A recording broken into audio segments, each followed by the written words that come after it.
Formula One began by racing 4.5 and 1.5 liter engines that were supercharged, but quickly realized the attrition rate was atrocious. 1952 saw the exit of Alfa Romeo due to lack of funding of a race car, and BRM swiftly followed thereafter, but ironically, they had too much of a car. Their V16, and yes, you heard that correctly, proved to be too much for the track, and they struggled to get anything near reliable test pace. They'd withdraw their beasts, and Ascari would dominate to become the first consecutive champion. Ironically, a majority of his overall wins were not in fact Formula One races. The season would use the Formula 2 specs for the 1952 and 1953 seasons. They'd finish out the decade with the grid settling on the more stable 2.5 liter engines. And this change made it so teams could consistently compete, and thus the birth of the Constructors' Championship in 1958 won by Van Wall. Jack Brabham would take his 2 consecutive titles before the regulations would make their next major shift, the neutered era. From 1961 to 1965 would be the lowest capacity for naturally aspirated engines the sport would ever run on. The grid would be mandated to adopt 1500cc with a minimum 1300cc engines. But given that the paddock is full of only the best and brightest with high technical prowess, engineers found a way to exponentially improve the power of the 1961 to 1965 era car. This was also at the same time that Formula One and most of motorsport in general was experiencing a shakedown. Gone were the days of the front engine, and now officially the grid had moved to mid-engine cars. And while this era may not have been the sexiest in terms of Formula One power, it's actually precisely the reason why this is one of my favorite eras in terms of drivers. We got to see what the drivers were capable of when they weren't in absolute monsters of the road. The only American-born driver, Phil Hill, took his title to start off the era with Ferrari.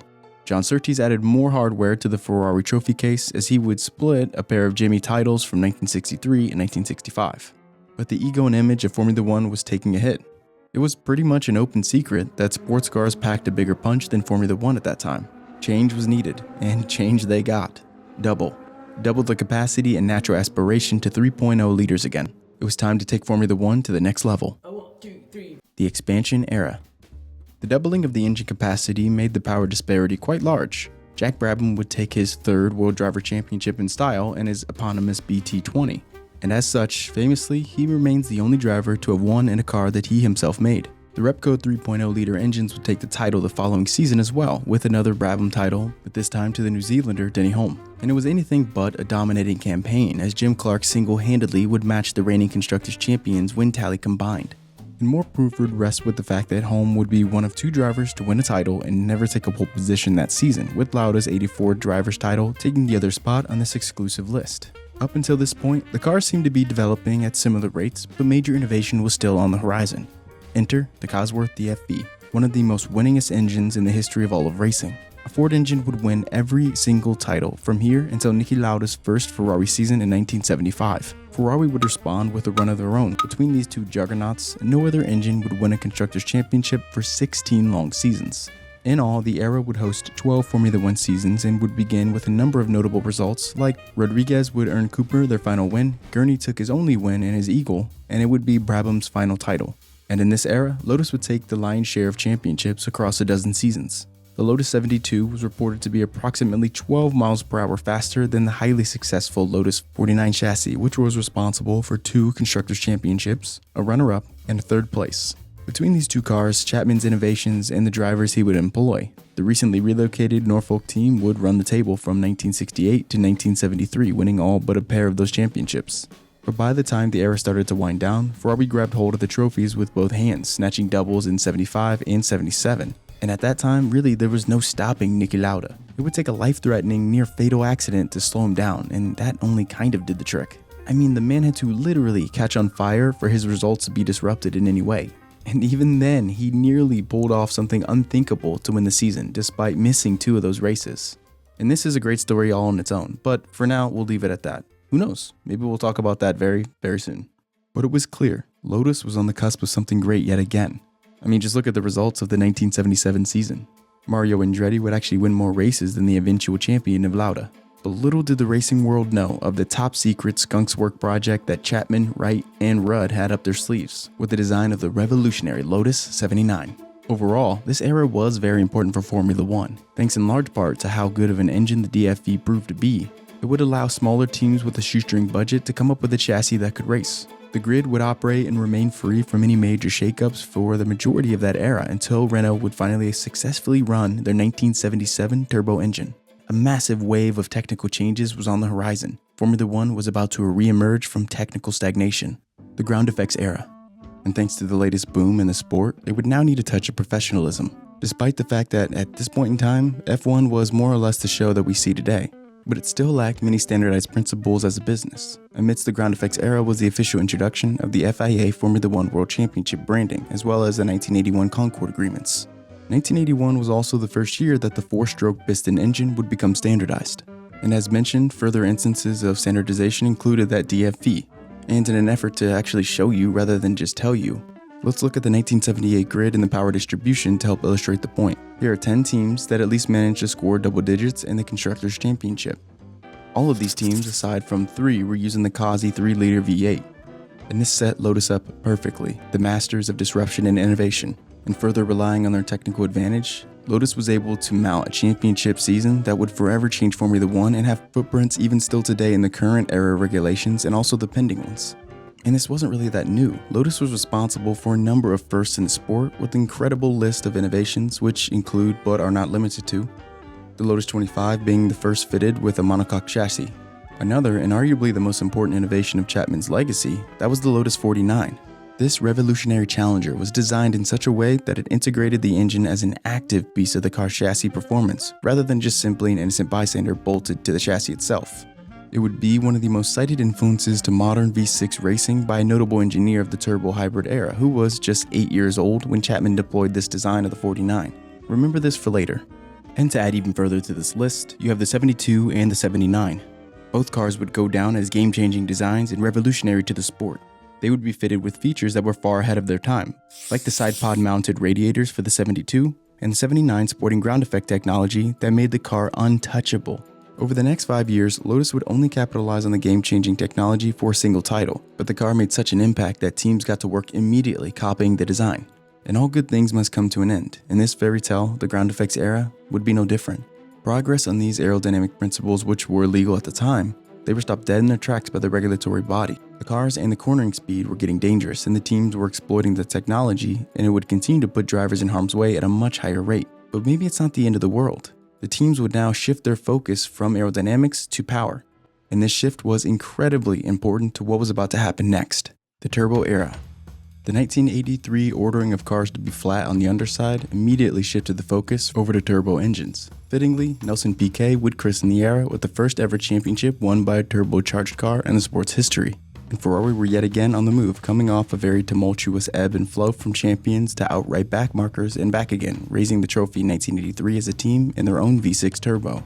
The height of what is one of my personal favorites of all eras was the mandatory forced induction setups of the 1986 season. This was the season in which the title battle would come down to the finale, where 3 separate drivers were in winning positions. But I've told the story of the finale fireworks of the 1986 shootout before. Check it out after we conclude here, if dramatic conclusions to championship seasons is your thing. And that 1986 season spawned a new breed of monster under the hood. While this rule change that outlawed naturally aspirated cars would only have 1 year lifespan, it was a true testament to just how lopsided the championship can get as racing continues to modernize. In the regulatory body, they took notice. And it was at this time that Williams would enter their drought. The 1987 season, they lost their engine supplier, which was at the time Honda, and they managed to lose Nelson Piquet with it. But they too were on a horizon of their own. 2 legendary partnerships were on the eve of commencing. They'd acquire the services of the RS3 from Renault in 1989, and it would take them a few years to perfect their performance. And by the time the second partnership would come to fruition with Adrian Newey, these 2 weapons would help the team reach new heights with driver aids. But a few things happened that would actually delay the Williams greatness of the 90s. Piquet's exit to Lotus was only possible due to Senna's exit to McLaren to partner Alain Prost, and the chain of events that were underway would lead to one of the most dominant spells by any team. The Pinnacle of Machinery. A time when Formula One was running on all cylinders, so to speak. There were 2 main regulation shifts that would affect this era. The first was the banning of turbo. After a spree of 24 years in turbo heaven, the FIA would force natural aspiration only for the first time since Jim Clark was a world champion. And this streak, which lasted roughly a quarter century, was only broken by the turbo hybrid era, which gave way to the currently dominant silver arrows. More on that soon. But the good news, at least for the suits in F1, was that these engine regulations were more friendly to new entrants. As such, it led to one of the most robust fields ever entered. On top of that, there was a cylinder restriction put in place, which was set at 12, and this particular stipulation was the first for the formula in the 40-year history. While power output was attempted to be stifled, a hyper-attention was brought down to the technical aspects. While driver aids had been experimented with, they could not yet compensate for the benefits of the turbo engines. While other teams fine-tuned the implementation of these aids, the proof of their success would lack, and Ron Dennis was well aware this was probably going to be the case. McLaren were content trading titles now at the expense of the short-term plan to enter a world without turbo, but by the end of 1981, it became undeniable how important it was to be focusing on these driver aids. The 1992 and 93 Williams annihilation of the field were some of the strongest displays of runaways we've seen. And in particular, Nigel Mansell's drive earned him 9 wins, which was the most on aggregate we've seen in a season at that time. And you'll likely notice that in the driver aids era, I chose to include 3 seasons where McLaren were dominant. But this could, at least in part, be explained by the dynamics I just laid out. Their success towards the end of the era while other teams were setting up for the next one would show, but it would come at a cost. And that's really important here. Oftentimes when massive rule changes kick off, especially when focused on power and the engine, there's a certain amount of time you can expect for the next, quote, thing to come to fruition. And not to beat a dead horse, but it is an important scenario that we can contrast to today. McLaren did indeed take all the glory towards the end of the 80s and the early 90s. And it didn't hurt, of course, that they had Ayrton Senna. It's also pretty important to note that they wouldn't again sniff a title for nearly a decade. And as of early 2021, they haven't again since. Williams would go on to win 7 of the 16 races in 91, as well as 10 races in both 92 and 93. But Schumacher's Benetton marked yet another shift in the tides. The Great Reset. The return of the 3.0-liter engine, coupled with the driver aid ban, marked the awkward era where Schumacher's individual performance would begin to shine. Given that most of the grid deployed some variation of a driver aid system, when they were banned in 94, the car that was the quickest once gutted, well, that was the reigning champion Williams car. While Hill would lose to Schumacher for his first of 7 titles in very controversial fashion, Frank Williams and team would still retain the Constructors' Championship despite the tragic loss of their lead driver in Ayrton at the San Marino Grand Prix. Though the engine was capped at a V12, even by 1997, the majority of the grid already had a V10 under the hood, and Williams were leaning heavily on that mighty Renault. But in 1995, they lost the exclusive rights to use the power supplier, and Benetton would now be supplied by Renault as well. And armed with the RS7, 1995 saw Schumacher become a back-to-back champion, with Benetton completing the double. Williams would take another pair of titles after that season, but much of this can be attributed to the breathing room they gathered when Schumacher left to build the dynasty at Ferrari. But the fairy tale would end as history would, as it always does, repeat itself. Williams would yet again lose their engine deal in 1998 and drop back down the field thanks to the uninspiring FW20 and its Mechachrome badge engine. In this recurring theme, this moment right here, this season, this is one of the critical moments for the constructor as I deemed it previously in another video. They'd also lose their star designer, Adrian Newey, to the surging McLaren team. But I won't rehash all that right now. Check out the half-century long devolution of the Williams Formula 1 team in the description below. It would only take a handful of years before Schumacher and Ferrari would come knocking again. But first, they'd have to get by McLaren now, with the brainpower of Adrian Newey. There were new technical regulations that were noteworthy commencing in the 1998 season. Number 1, the cars got more narrow, and number 2, groove tires re-emerged for the first time since the Lotus was winning races. And that second dynamic would rear its ugly head here in a few years, and although most of the teams had already adopted to the new engine regulations, the official switch to V10s would come at the turn of the century. And as if to foreshadow the dominance that was to come, the Scuderia would enter V10 land on a very positive note, taking the 1999 Constructors' Championship. In all, the Great Reset would see Williams leading with innovation early, taking 50% of the constructors' wins, but as per usual, they would slowly begin to slip as teams would innovate and be significantly more adaptable. And this would be the last real spell of success for the Williams team. The days of milking one exploit multiple seasons would fall away as the lifespan of technology would decrease. And while this era lacked a team that would just singularly own a regulatory exploit, at least for any real length of time, it did prove to be very top-heavy, and this would contrast starkly against the era that was to come, the V10 era. The inaugural season of the V10 era was reminiscent of the 1988 season in that just 2 teams won every single Grand Prix. But at least this time around there's a little bit more balance, with the eventual champion taking 10 wins for Ferrari, and McLaren would take 7 wins. And when you step back and think about it, the 3-liter V10 era had all the potential of solid racing, at least at the top of the grid. I'm of the opinion that Ferrari's reign in the early 2000s is a little bit misunderstood. One could argue that BMW had a more powerful engine, and that's what's so surprising. It's not even really controversial. And once they lost Newey, they yet again formed another relationship with the power supplier that they were very dependent on, as the chassis left much to be desired. And the 2003 season was truly special. It was the peak of the era.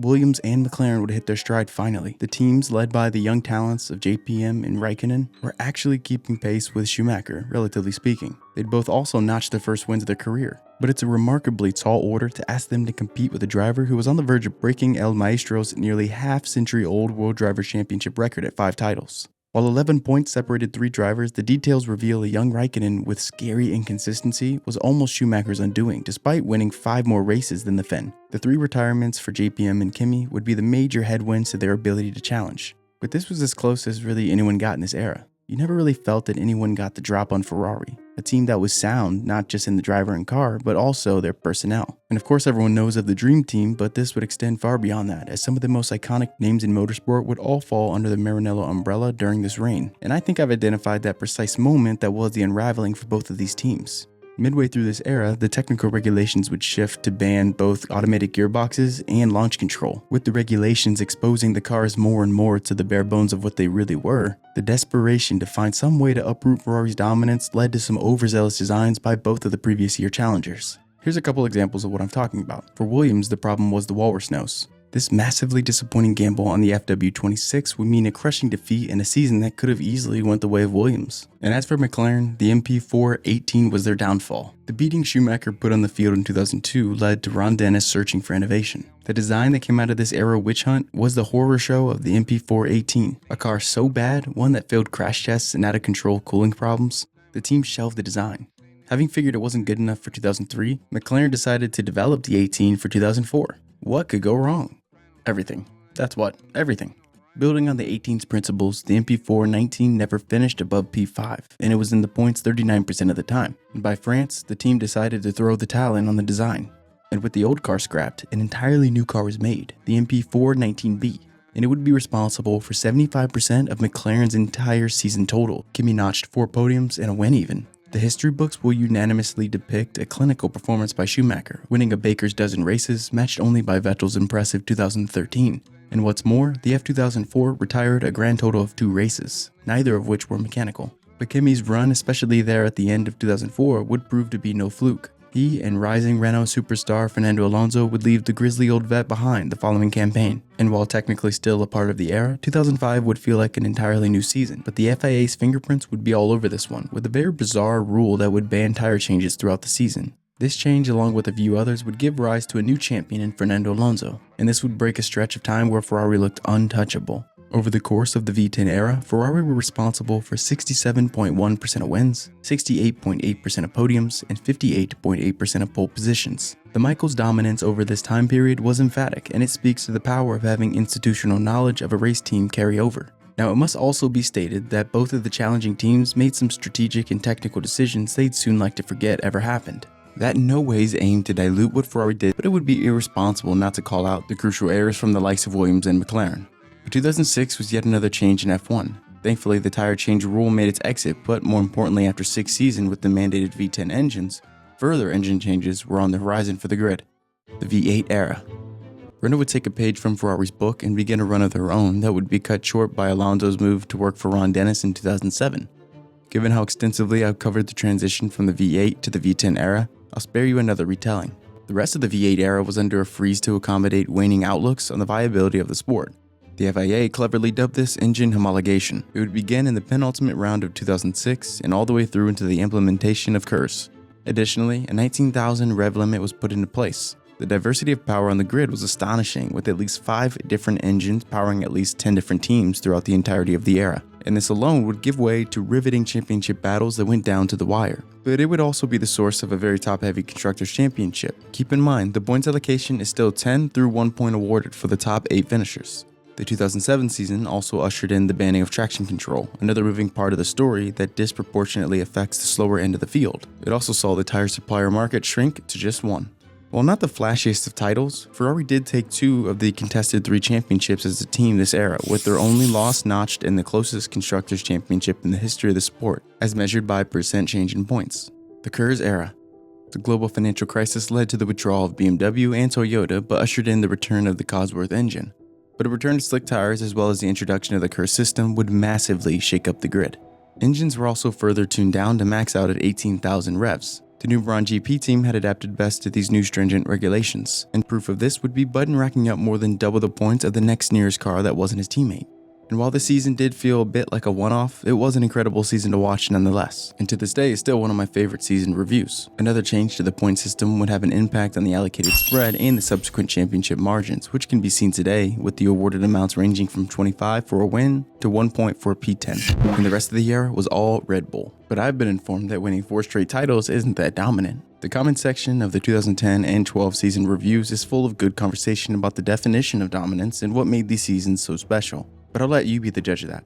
The fact remains that despite the other team's best efforts, Red Bull took each attack in stride and did enough to win in changing circumstances with a car that was either blessed by the racing gods or cursed, depending on which season you're talking about. And while Sebastian Vettel drove phenomenally in 2013, I'm required to make one caveat to this. As per the standard arrangement, depending on how large the FAA overhaul of the impending regulations is about to be, teams will abandon the current era regulation just to prepare for the next. Most teams were now gearing up for their challengers to be fitted with the latest turbo hybrid era technology that would begin in 2014. But one team above them all was more prepared than any, and it just so happened that they had the help from someone who got it right in the last era change as well. I guess a few era changes technically. The turbo hybrid era. The final agreed upon engine shift would have massive implications across the grid, and it went through different variations. Originally, it was proposed that the inline 4-cylinder engine would be the headline of the era, but some teams would voice their concern about this, and they would cite lessons from the past as the way forward. Remember I told you to remember that moment from back in the 60s? And I told you we'd talk about this again. You know, that one guy, Colin Chapman. Well, as it turns out, Adrian Newey would dust off technologies that were far ahead of its time clearly, citing technical advancements over 40 years old from Chapman's Lotus 49. Here's what that sounded like. Well, the initial decision from the engine working group was for a 4-cylinder turbo to be introduced for 2013, and that's what everybody agreed in order to get Audi in. They subsequently decided that no, they wouldn't bother after all, thank you very much. And we were all lumbered with a 4-cylinder turbo. Certainly from an engineering point of view, the 4-cylinder turbo is not a nice car to install. A racing V6 is a much nicer engine to package. That will now be the 2014 engine. And the regulatory body listened to this criticism, and they spat out what we have today. And many people will often go on about how the car sounds, as if that changes anything, but as a vocal critic of the fuel flow implementations and how they're controlled, I speculate this has to be a major cause of the depressed RPM count. And this, coupled with the use of turbochargers, created the more tame-sounding car we see on track today. But the V6 1.6-liter turbo engine was adopted, and the rest is history. And if you've been under a rock or in a coma, Mercedes has taken 7 straight Constructors' Championship in an era of 7 consecutive years of mostly unchanged regulations. And while the turbo hybrid era has been an impressive display of winning from the arrows, there have been the very few moments where they didn't feel totally in control. The 2017 season is the example that jumps out, as it's the most interesting technically and politically, but also simply because Sebastian Vettel led a majority of that season, with Ferrari looking like they were the favorites through Monaco. But as suggested, those instances are very short-lived. Mercedes has taken 79% of poles and won 73.9% of races throughout this era.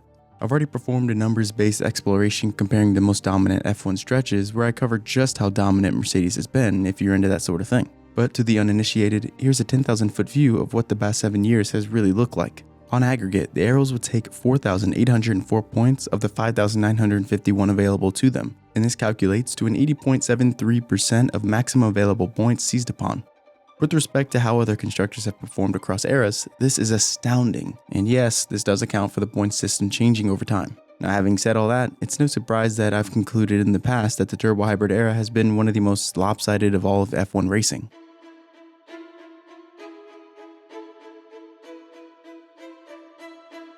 Now let's return to the question from the beginning of this video. How many teams have held the clear advantage all the way through the era the way that Mercedes has in the current era? Now that we've essentially gone through the entire history of the sport, looking at the major technical changes, you should have a better sense of what this is. So, what is the answer? I'd say twice if we're generous and once if we're honest. Note the proximity of both the V10 and the KERS era to the current turbo hybrid era. This serves as proof. As technology evolves, so too does the team's ability to cement certain advantages over the grid. I waffled back and forth between 1 or 2 instances of a team dominating throughout the full era simply because in Schumacher's era, the BMW was the most powerful engine. I'm even hesitant to go along with KERS simply because while yes, Red Bull did win all 4, and while yes, I do think that's domination, make no mistake about it, the turbo hybrid era is one that's dominated by the power unit advantage. So throughout this video, hopefully you picked up on a few main trends, but let's lay some out right now and look how that lays over top of the turbo hybrid era. The first trend is, when a team enters the era, they are likely not going to be the team that is dominating by the end of the era. It's very rare. And trend number 2, that's just a reversal of trend number 1. The team that actually ends the era, it's likely changing because of something they've unveiled. Not always, but again, we're speaking in terms of generalities here, that's likely the case. And the final trend, which in my opinion is one of the most important, if not the, how many of these eras lasted more than 5 to 6 years? Aside from very early on in the regulations when Formula 1 could barely get enough cars to finish a race, let alone be competitive. Major regs changes, they were pretty common. And this is particularly true if there's a clear team that's just out and away dominant. And again, with respect to modern racing, the longer that the era is going to drag on, the longer that the dominant team is going to exploit their advantage. And in today's racing, where the customer model is not only viable, it's attractive. The gap to the top teams is as rigid as it is wide. The only time things change up is because of force hand by the FIA, case in point, Ferrari's power unit in 2019. So as the sport continues to try to progress in the face of not just out-of-control marketing power, but also the high cost of development, they're going to have to make some concessions. And those decisions are going to be incredibly important. The only hope for any kind of shakeup is if a driver leaves. Hamilton must retire for us to see anything different. Just take a look at one of the closest Constructors' Championships of this entire era. Hamilton won nearly double the races as Ferrari combined. What is the definition of insanity, as the saying goes? And I'm not expecting change to be perfect. It's definitely not always the case, and not in this sport.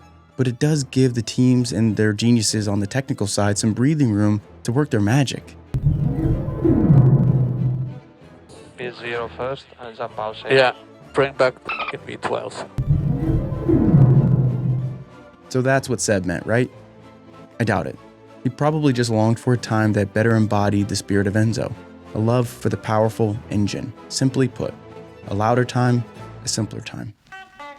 But let me throw it back to you. What do you think the problem, if anything, with modern racing is? How would you break down the different eras? And let's keep it simple. What was your favorite era? But thanks for your time and being here. It means a lot to me. I hope you enjoyed it, and I'll see you very, very soon. Yeah, she's mine. Well, I love that little girl with the